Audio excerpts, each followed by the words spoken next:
dernier volet de la saga consacrée au dieu du tonnerre, Thor, Love and Thunder est diffusé ce vendredi 31 mars 2023 à 21h10 sur Canal+. Un quatrième opus qui s'inscrit dans la droite lignée du précédent. Alors, on zappe ou on mate ?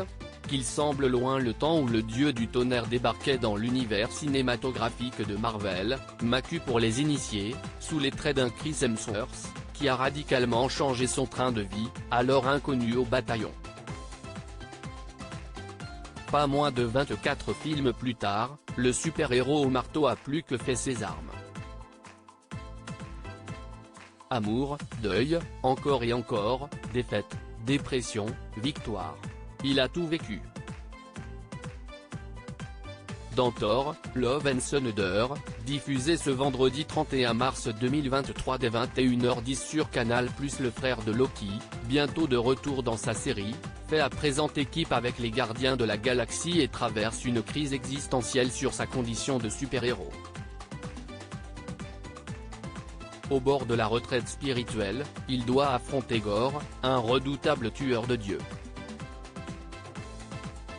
Plus gros succès de la saga en France avec près de 3 millions d'entrées en salle, ce quatrième volet suit le sillon tracé par son prédécesseur, jouant particulièrement sur la carte de l'humour. Un ex-Batman et un Gladiator aujourd'hui, les studios Marvel attirent sans peine les stars hollywoodiennes. Love and Thunder n'a pas à rougir de ce côté-là. Christian Bale se glisse ainsi sous les traits d'un antagoniste très humain, passant du côté obscur lorsque le dieu qu'il vénérait laisse sa fille mourir. Russell Crowe campe un Zeus extravagant. Mais surtout, Thor peut compter sur l'aide de Jane Foster et Valkyrie. Des personnages féminins puissants et forts que Natalie Portman et Tessa Thompson prennent un malin plaisir à incarner. Dans cette cour de stars, les enfants de l'actrice oscarisée pour Black Swan ou de Christian Bale passent une tête. La fille de Chris Hemsworth joue quant à elle celle de Gorr, alors qu'un de ses fils apparaît brièvement en Thor enfant.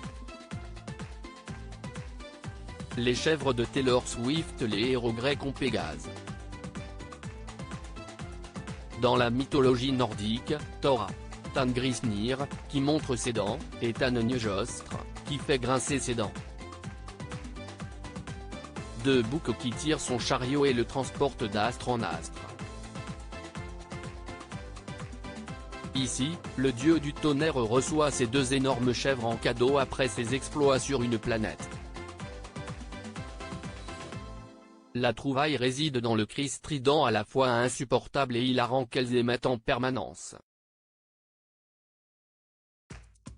À quelques tessitures des premières secondes du I Feel Good de James Brown, ce bruit sourd vient directement de Taylor Swift et d'une vidéo devenue virale avec la chanson Trouble.